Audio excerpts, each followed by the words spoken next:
l'idée, c'était de voir ces liens entre obligation de sécurité, prévention, auquel il fallait rajouter la responsabilité et de voir comment toutes les obligations qui existent en matière de prévention peuvent peser sur la responsabilité.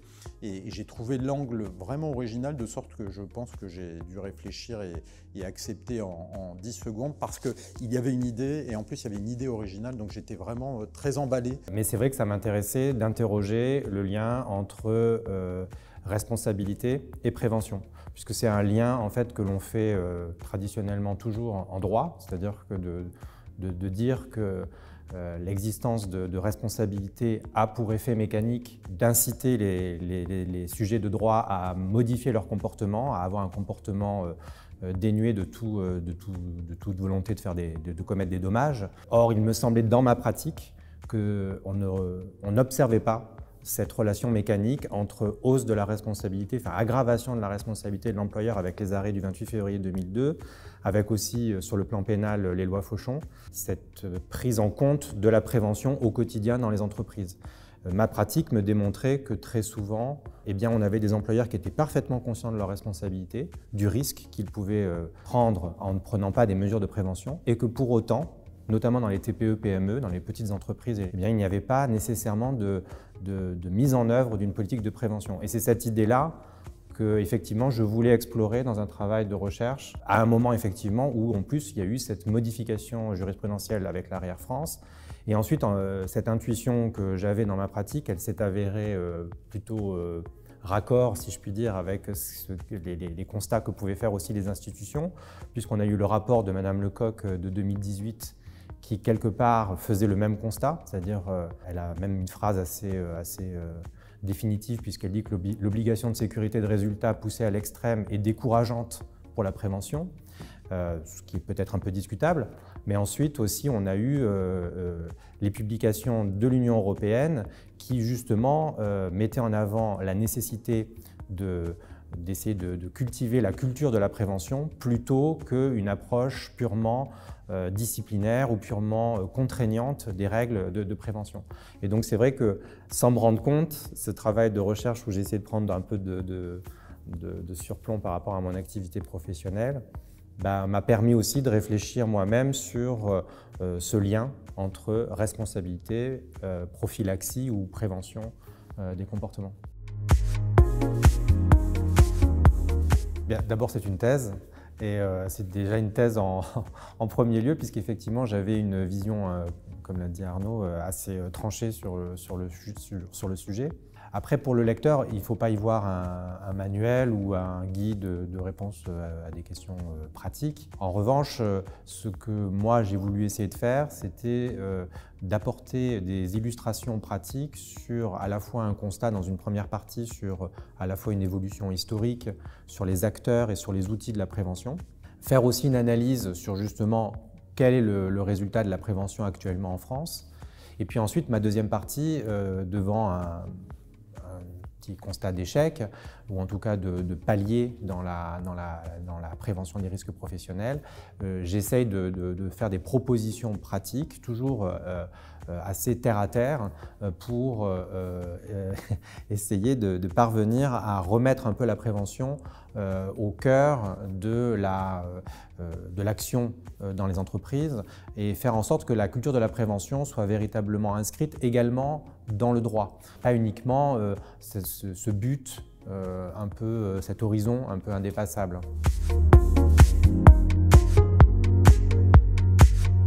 Tu parles d'une première partie, tu ne parles tu évoques une évolution historique, mais on est bien d'accord que dans cette première partie-là, il y a quand même un certain nombre de concepts qui sont abordés. Il y a l'obligation de sécurité, il y a la responsabilité civile, la responsabilité pénale. Alors, de dire que le lecteur y trouvera de vraies réflexions sur ces sujets qui sont des sujets essentiels. Si on prend l'obligation de sécurité, tu es d'accord avec moi pour dire que cette obligation de sécurité, elle a beaucoup bougé avant les arrêts amiantes, avec les arrêts amiantes, évidemment, ça a encore bougé avec l'arrêt Air France, et comme tu l'as évoqué tout à l'heure, l'arrêt Air France, il est arrivé un moment où tu commençais, où tu rédigeais ta thèse, je crois. Donc ça a à la fois ça a obligé à changer la perspective, mais ça montrait aussi que ton sujet était inscrit dans une vraie actualité qui faisait bouger les concepts. Enfin, je ne sais pas quelle est ton impression. Effectivement, sur l'aspect conceptuel, encore une fois, c'est que j'interroge ce lien entre responsabilité et prévention. Ce qui, à mon sens, n'est pas toujours abordé lorsqu'on parle de ces sujets, qu'on a traité un peu de manière un peu statique les risques professionnels, la prévention des risques professionnels, sans se rendre compte que dans d'autres aspects où il existe un risque, on a pu avoir une autre approche qui s'avérait peut-être plus, entre guillemets, payante, en tout cas plus efficace pour mettre en œuvre une culture de la prévention. Et ton sujet, ton idée, c'était de dire, est-ce que dès lors que l'employeur verra toujours sa responsabilité à engager, à quoi bon multiplier la prévention, à quoi bon mettre en place et développer la prévention, puisque de toute façon, ça se soldera en cas de réalisation d'un risque toujours de la même manière, c'est-à-dire un engagement de la responsabilité. Et l'aggravation de la responsabilité en elle-même tue la prévention en amont. Tout accident du travail n'entraîne pas nécessairement des procès en faute inexcusable ou des procès pénaux. Et donc, il y a quand même une proportion assez faible, encore une fois en termes de quantité, d'accidents du travail ou de maladies professionnelles qui entraînent des procès nécessairement. En revanche, c'est vrai que si l'effort de prévention n'est pas valorisé par le juge, et c'est malheureusement ce qui arrive assez souvent, c'est-à-dire qu'on on concentre les débats devant le juge uniquement sur l'accident ou l'événement que l'on souhaite discuter, sans se soucier de savoir si ça n'est pas, par exemple, la première fois qu'il y a cet accident du travail dans l'entreprise, ou si ça n'est pas une anomalie dans l'entreprise. Et donc, c'est un peu parfois aussi les mêmes questions qu'on peut avoir quand on engage la responsabilité d'un médecin, où tout à coup, on s'arc-boute sur une opération qui s'est mal passée, sans tenir compte des centaines d'opérations qui, elles, se sont toujours bien passées.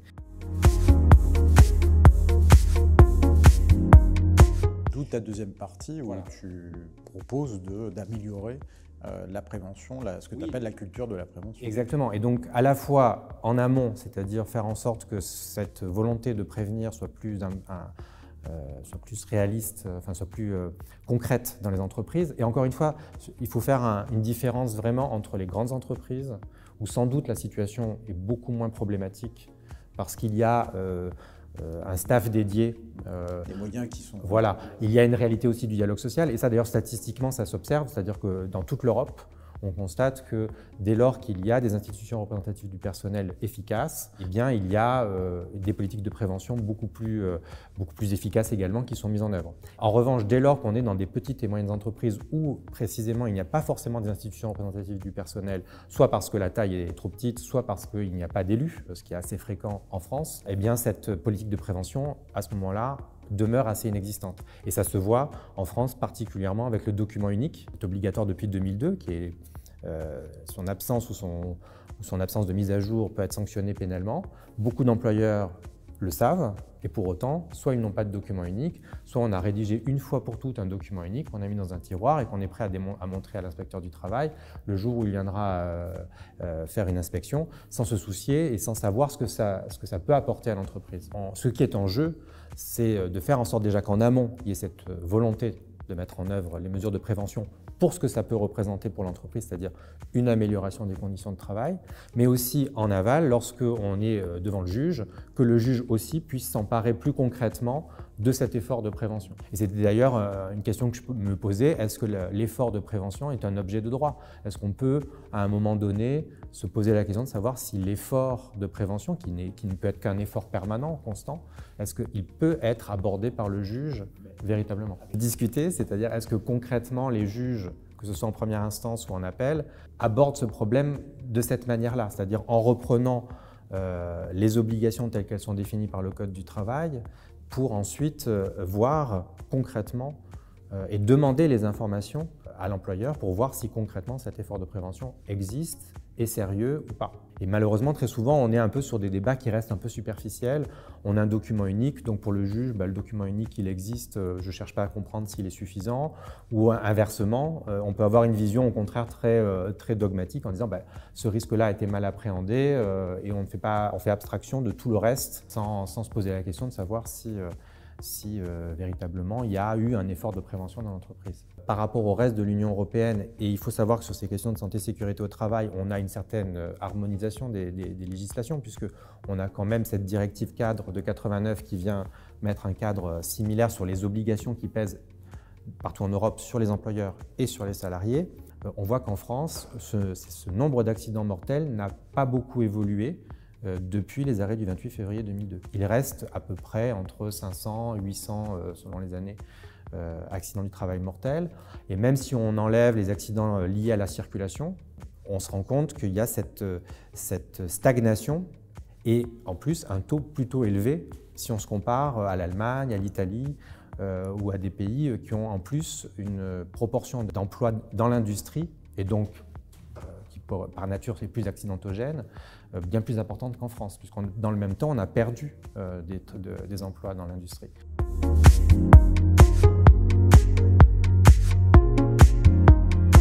Et la prévention, c'est un vrai sujet. C'est un vrai sujet qui présente même en termes d'enseignement dans les universités, dans les facultés de droit, qui peut poser une difficulté parce que c'est un sujet qui est extrêmement technique, de sorte qu'un certain nombre d'enseignants, de chercheurs s'éloignent un peu de ces sujets qui sont des sujets très techniques, les gardent même parfois assez loin de leur thème de recherche. Et puis à l'inverse, ce sont des sujets qui pourront être traités par des praticiens, qui pourront être traités par des techniciens, mais il manquera un aspect qui est justement l'aspect juridique et de voir comment cette prévention, elle peut se lier, se mêler aux questions juridiques. Et voilà, donc il faut que justement dans l'entreprise, tout le monde soit convaincu qu'en réalité, comme le dit l'INRS depuis très longtemps, la prévention c'est la question de tous. Ne concerne pas uniquement le fait d'éviter des risques professionnels, mais participe aussi, au même titre que la qualité, à véritablement améliorer finalement l'efficacité de l'organisation qu'est l'entreprise. Et donc participe aussi à son objectif économique finalement. Et ça, c'est sans doute une difficulté, alors que peut-être en France on rencontre plus que dans d'autres pays, je ne sais pas. Il semblerait qu'en France, on a tendance à penser que la santé et sécurité au travail, c'est quelque chose, comme tu l'as dit, de technique. Je cite un moment dans ma thèse, bon, c'est un article ancien, mais un professeur justement dans une école de commerce qui dit quand on parle des risques professionnels pour les étudiants ou pour les autres professeurs, ça sent la fumée. C'est-à-dire qu'on pense qu'on parle des conditions de travail du 19e siècle, sans comprendre qu'en fait, derrière les risques professionnels, on a aussi cette situation, ce chantier énorme que sont les risques liés à la souffrance au travail, que ce soit le burn-out. Le harcèlement. Exactement, les harcèlements, et donc qui pose cette question des risques organisationnels, c'est-à-dire comment l'organisation, avec le télétravail qui a été généralisé avec le Covid, se pose aussi la question des effets que peut avoir le télétravail sur l'organisation elle-même et donc aussi possiblement sur des souffrances ou des situations qui peuvent être pathogènes sans nécessairement être pris en charge par des accidents du travail ou des maladies professionnelles, mais qui donc peuvent aussi impacter l'efficacité de l'entreprise. Et est-ce que tu ne penses pas que dans un contexte économique d'une entreprise, et comme beaucoup d'entreprises doivent rencontrer aujourd'hui, est-ce que la prévention, ça ne fait pas partie aussi des postes qui ont tendance à être un peu oubliés, un peu négligés, parce que ça a un coût et qu'en réalité, on considère que ça ne fait pas partie des priorités? Oui, mais là encore, enfin, je pense que c'est des fois des fausses idées. C'est-à-dire qu'en fait, on pense que la prévention, ça suppose nécessairement des investissements.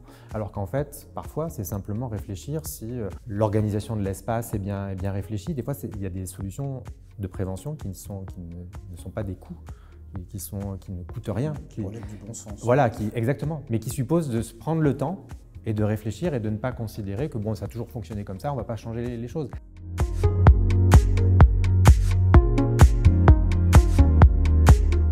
Ce qui me semble important aussi de noter par rapport à l'ouvrage, c'est que ça n'est pas un ouvrage qui est déconnecté de l'actualité. Bon.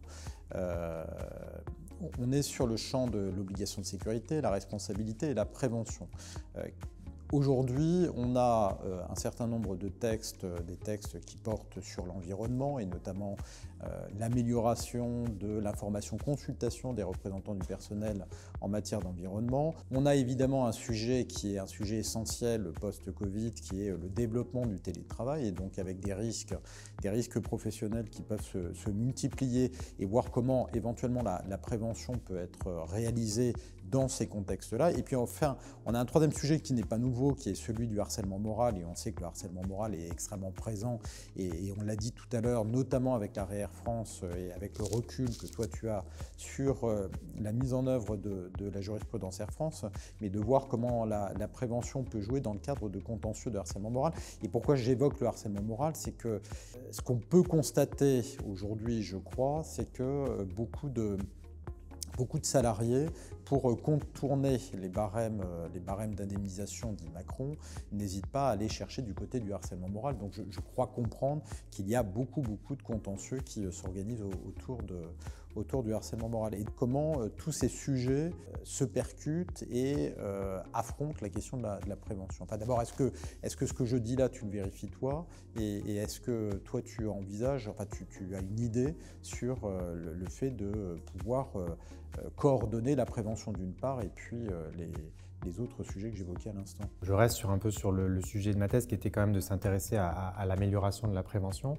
C'est quand même exact de dire que effectivement la jurisprudence sur l'obligation de sécurité, sur donc le fait qu'il y a eu ce développement des procès sur le harcèlement moral, enfin, la législation a aussi évolué sur les sujets aussi bien harcèlement moral que harcèlement sexuel, qui sont aussi maintenant des sujets qu'à mon sens on rencontre plus qu'auparavant, viennent parfois un peu polluer le débat sur l'amélioration de la prévention. C'est-à-dire qu'on a, les acteurs peuvent avoir le sentiment aussi qu'on instrumentalise ces questions-là pour des questions purement indemnitaires. C'est que la prévention sur ces risques un peu nouveaux que sont les harcèlements moral, harcèlement sexuel, la prévention est assez limitée. C'est-à-dire que c'est assez rare de voir des entreprises qui véritablement sensibilisent les managers, les salariés sur qu'est-ce que c'est qu'un harcèlement. Le télétravail, souvent la question que se posent les gens, c'est qu'est-ce qui va arriver si le salarié se blesse chez lui.